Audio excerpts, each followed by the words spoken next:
guys. Hi. Welcome To Bitches Be Readin'. part 2.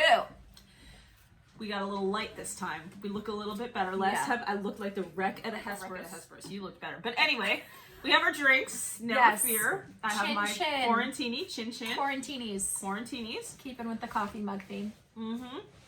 Let's talk a little bit about the Rona before we get into the book today. Oh, Lord. What's the Rona update? I haven't left the house in...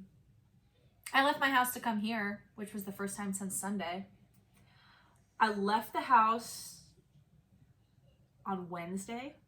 Yeah. That was the last time I left I did actually stop at Giant Eagle because I needed some food. Bitch, I haven't been able to go anywhere. I've been stuck. Yeah. Stuck. While I'm here, this is literally the only place I've been. We've actually been looking forward to this stupid thing. Yeah, this is the only thing keeping me going, at least, because I'm alone. This is my house. Horrid. At least she has other people with her. I'm alone. I'd rather be alone. I would rather be alone. Probably true. So, I mean, really, all we have to do is read. That's which it. is why we're here again. Again. For week 2. And we'll be here for next week. We'll probably start doing this daily at some point. Pretty soon. This is getting ridiculous. Yeah, there's no end in sight for us, so... It's depressing. So hopefully we can add a little sunshine to your day. Probably not. With this fancy light that we have. With fancy light and the drinks. Yes. Right, one more chin chin and we'll start in on the books. Chin chin, all right. Chin chin. Week Hope you 2. are all doing well. The book this week. We encourage you to drink with us, by the way. Yes. Absolutely. So we're not the only ones. Anyway. This week. We have... Eleanor Oliphant is completely fine. It's the book that we promised you last week. The good one. Even though we just uploaded the video today. Yes. From last week. But. Sorry about that. We were having some difficulties with the landscaping. We've learned our lesson. Okay. All right. We'll give you a quick plot summary of how it starts, okay? Because here's the thing about this book is that I'd feel bad giving away the ending. No, I didn't feel bad giving away the ending last week because that book sucked. I don't want to get too in depth because I truly think that this book was such an enjoyable read the entire time. Like, I mean, you have to read it. You have to. Just the depth of the characters, the way it's written, the storyline is so real in a lot of ways. Mm-hmm. Maybe for both of us because we're both kind of weird. Because this girl, she's kind of weird. But... She's a little whack, but she owns it. Like, there is no apologies for how she is and the way that she conducts herself every day. Mm-hmm. Which, I mean, yeah, it's pretty much us. So there was no apologies for my behavior ever. Maybe once. I might have felt bad, like maybe once. Maybe not. I'm trying to think. Yeah, I feel bad about some of the things I say, but not really. Not really ever. Okay, so the book revolves around a girl who works in an office. It's I don't think they really clarify. She's basically like a secretary, but higher up than a secretary. She's I think I want to say they promote her to like the office manager at some point. That's like mainly what she does while she's there, but she's not working for a lot of the book. Yeah. She's a single woman. You follow her throughout her day at the office. She doesn't get along with her coworkers. She's basically like the black sheep of the office. She doesn't have a lot of friends. She kind of keeps to herself. She talks a lot about the scar on her face. There is a scar on the side of her face. Yeah, and they don't really get into what it is. Yeah. We're not getting into what it is because it's a major plot point. But she's deformed. She's basically a loner. Which is cool. She drinks a lot of vodka that she picks up at the Tesco every Friday. She has a schedule. She'll pick up, I think it's like 2 to 3 liters of vodka for the weekend. She'll get a few frozen pizzas. She goes into, like, the guy knows her at the Tesco. We kind of know how the character in this book has to go up and ask for these things because they keep them behind the counter at the stores there. So long story short, every Friday night she goes and gets trashed. I mean, we're not talking about... It's not even like a bender. Like, she doesn't go anywhere because she doesn't leave her house because she's basically a recluse. But she talks on the phone with her mom all the time. Usually Wednesday nights. It's one night a week, and her mom is clearly not well. But she's talking with her mom throughout this entire book. Most of the time gets drunk and talks to her mom. But really, the story begins when a computer technician is assigned, to help her out. And once she gets this promotion, she has some issue with her computer. And this guy comes up. She's never seen him before. He's a new guy. And the way they describe this guy is that he's kind of heavy, wears too tight clothes. He's your typical IT guy, no offense, but he's, you know... Not a looker. Not a looker per se, but well-dressed, you know. No, he's not well-dressed. She says he's always wearing shirts that are too tight that expose his stomach. She's very bothered by this. I don't remember that. She's bothered by it in the book. He's kind of slovenly or whatever, but he's really nice to her. His name was Raymond. Yeah, and if you've ever dated anyone named Raymond like I have, it doesn't bring up very good thoughts. I don't know any Raymonds. I dated one for 1.5 years. He was a cart boy from Pathmark. Some of you guys will remember this guy. He did not work in the no frills section because he worked in the parking lot of the Shirley Pathmark. I swear to God. So this, but anyway, so I can't say enough good things about this book. Yeah, well, we're talking about Raymond. So she meets this guy, and he just tries to be her friend. But long story short, she blows him off. She thinks he's a dick. Whatever, just like the rest of her coworkers. She doesn't like him at first, but happens to be walking home with him. They go the same direction. In the same direction. Yeah. When some elderly guy gets... He faints, basically. He faints. He's going home with his groceries, and he faints. He faints in front of them, and they call the ambulance. They help him. And in this thing, they kind of bond together with the older guy who they've helped. And Sammy. That's his name, Sammy. Right? Sammy. So they take him to the hospital and they get to know each other a little bit. And from their experiences together, he kind of she's very standoffish towards him most of the beginning of the book. And he just keeps trying to be her friend. At some point, brings him to his mom's house. Brings her to his mom's house. Which... I love the mother. The mother. I adore the mother. The mother just takes her under her wing. They have tea together. They basically just bond. Like, I think it's what brings them together ultimately is Raymond is kind of a misfit in his circle.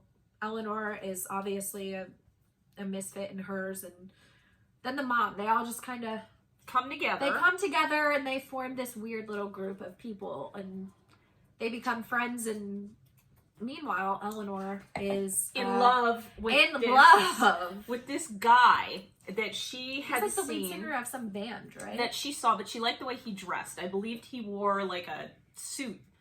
Whenever I read this book, my first thought was the Mighty Mighty Boss Tones. I thought like he dressed like that guy from the Mighty. Do you remember? Do you even know who that is? I'm gonna be honest with you, I do not. Oh my God. Okay. So in the 90s, there was this band out of Boston. I was born in the 90s. Yeah, but you were alive during this. The impression that I get with the horns. So, yeah. She just becomes infatuated with this guy. And she's never dated. She actually did have one relationship, which they talk about when she was in college years. It was some abusive boyfriend, and that's really all that they mention in terms of her past relationship. But she's basically just obsessed with this guy to the point where she starts stalking him. She stalks him. And it's also, she goes and she gets a brand new like hairdo because she also doesn't really take care of herself. Like, she's been wearing the same clothes for years, and they mentioned that she was in and out of foster homes. Stalking this guy. She goes on Facebook. She figures out where he's standing in a photo. She buys a laptop just so she can stalk this guy. And she stalks. Hey, if it was Peter Hook, I'd be doing the damn same thing. So I'm not even gonna, judge her on this. She ends up at the guy's house, at his apartment. Yeah. And doesn't she buzz him? No, she buzzes someone else. And then, no, she stands outside his door and listens to him play the guitar. Ladies, no. She buys tickets to some show. Meanwhile, she also has really bad anxiety. Mm-hmm. So for her to be out in public is a thing in itself. And so she buys these tickets, or she doesn't even get the tickets. She shows up at this venue where he's supposedly having a show and it's sold out and they won't let her in. So she's like decked out. Like, she's in like leather pants. I think she's wearing like high heels. She's totally nothing like what she normally is. And they won't let her in. So that basically causes her to lose it. She starts going downhill at this point. Yeah. And Raymond is still there. He's still... Every day, he and her, I think they start having lunch together regularly. Yes, they do. Yeah, they go to that yes. restaurant. They have lunch every day. They have lunch every day, and she starts to enjoy this guy's company. Then the old guy, they start going to see the old guy at the hospital. They visit him twice, and then the old guy's daughter, comes in and has some flirtations with Raymond. And that is what truly... She starts going... She gets... So... The old guy passes away. Was I not supposed to give that away? Yeah, that's that's in in the middle of the book. Yeah, that's right. That's exactly yeah. Right. So he passes away. They go to his wake, and Eleanor gets trashed because she finds Raymond in the coat closet with the daughter, with the girl. Yeah, with the old guy's daughter. So she proceeds to get trashed at the bar where they're having this wake. Yeah. And the bartender basically is some creep. Like, she's ready to go home with him, and then all of a sudden Raymond comes out of nowhere. Saves her. Ladies, we have all been there. You know you've been drunk at a bar, having some wackadoo hit on you, and have to be saved by someone else. This guy is ugly. I don't think I have. Oh, Jesus Christ. Eleanor really starts to go off the deep end at the point when she discovers that this guy that she's had this crush on, this rock star guy, is a loser. She something happens. She goes to the show. She finally gets to see him in concert, and she's like standing right in front of him, and she basically has this epiphany, like while she's in front of him and he's singing. She's like, he's never gonna notice me. Like, and also something that he does disgust her. I forget what it was. It was I think he was being super provocative. Mm-hmm. I think like on stage, he was just making a bunch of douchey comments like most dudes make. Okay. We're back to Eleanor Oliphant. So, long story short, she decides that this guy wasn't necessarily who he thought she was, or who she thought he was, and decides that he's no good. Yeah, he's no good. And basically, she's devastated. And it literally sets her off on this. Because she had this whole plan of like marrying him. This is the guy for me. He's everything I want. He's everything I need. This is what I've been waiting for. Whatever. And it all comes crashing down when she realizes she I think she blacks out. She blacks out at the venue, and then Raymond saves her. We can't really. I'm not really going to talk about what happens, but basically, the book ends with this girl kind of letting somebody in when she hasn't in a long time, and it's really sweet. It's not a romance book, which is just there is no romance whatsoever, which is honestly kind of refreshing because I feel like nowadays every girl's book just turns into her long lost love, or her love that she had and then found 10 years later. It always ends in something. This is not a romance novel whatsoever. This is a book about a female, and that is it. Like, the Raymond character does play a big role in it, but I don't think it's necessarily a romantic role. That's as much as I'm going to say about it. Which I kind of was expecting it to go that way. The book does not go that way. It kind of leads you off on another path. You find out some things about this girl that are kind of... I don't want to say that they're shocking, because I kind of guessed a lot of it. Yeah. And there's a little bit of it's not lame like The Woman in the Window twist. Ultimately, the premise of the book is just... You have a main character who is so... in the beginning, unaccepting and unloving, and just like take it or leave it. But by the end of the book, like I was on her side. Like, I was just like cheering for her the whole time. The characters in this book are amazing. Even the coworkers that they kind of make dickish. The coworkers in the end are really good to her. The storyline... It's wrapped up very cleanly as well. Mm-hmm. Aside from the ending. I mean... I do think that the ending lends itself... Because I want a sequel to this book. I honestly read this book. I thought they were going to make a movie of it. It's still... I guess there's ownership on the... Which is... If they make a movie of Reese Witherspoon, I think, owns the rights to it. I think she bought the rights. Which... This is a movie I'd go and watch. I would. I'd go and watch that show with my Jason Momoa bucket. They should make Jason Momoa Raymond. No! Yeah. He can come fix my computer. I'm sure he knows what he's doing. It's a book that I definitely recommend. I think you'd recommend it. Absolutely. And I think that anyone that's stuck in the house, and this is what we were talking about with Rob. Everyone is stuck inside right now. Everyone. Right. You should fucking be inside, by the way, because if you're not, you are part of the problem. You're gonna get the Rona. And let me tell you. Not only that, you're part of the problem. You are the reason why I've been inside for 2 weeks. Right. Well, here's the thing about this, and I do want to mention this as part of this, and this has to stay into this. We can't cut this out because it's really important. What? Is what's going on in New York right now. I'm from New York, obviously. You're kind of from fake New York. You're not from the real New York. I grew up in New York, the state of New York. I was born in the state of New York. Not in the epicenter. Everybody knows Long Island and all that stuff is. Shut up. It's terrifying what's happening there right now. I don't even think that I could understand for a second until I saw that video on Facebook that the emergency room doctor took. Do you remember what hospital that was? It was Elmhurst. Elmhurst, New York, which is Queens area.